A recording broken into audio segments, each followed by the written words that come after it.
Revelation chapter 13, verse 16. And he calls of all, both small and great, rich and poor, free and bond, to receive a mark in their right hand or in their foreheads, and that no man might buy or sell save he that had the mark, or the name of the beast, or the number of his name. All praises to our power, Yahweh Bahashem Yahushua, Bahashem Rakakwadash.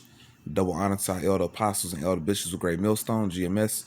Peace and blessings to the elect, Shalom.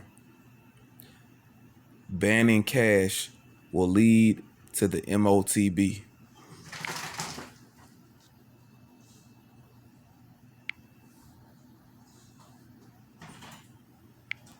The central banks know this. At some point in time, it all comes crashing down.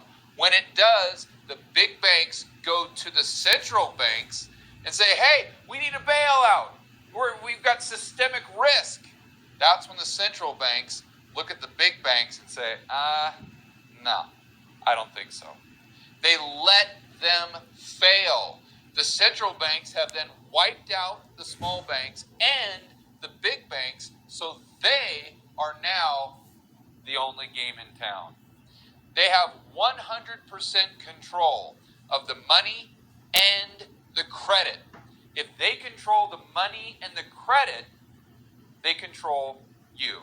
And to hear Richard Werner explain this in his own words, let's go back to that article.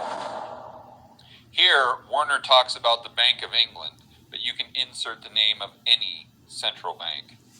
By supporting monetary reformers, meaning people who want to ban cash, the Bank of England may further increase its own power and accelerate the drive to concentrate the banking system if credit creation was abolished and there was only one true bank left, the Bank of England.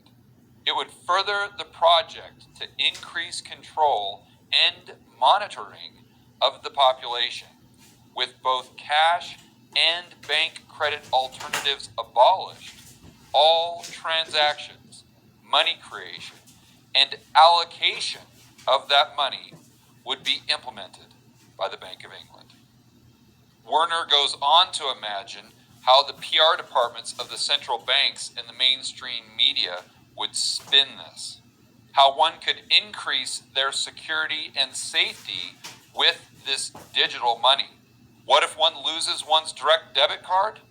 No doubt some bright Bank of England spark, or else any of the talking heads in the media, will then suggest we should adopt the techniques long practiced with our pets, namely implanting microchips under the skin as our money of the future.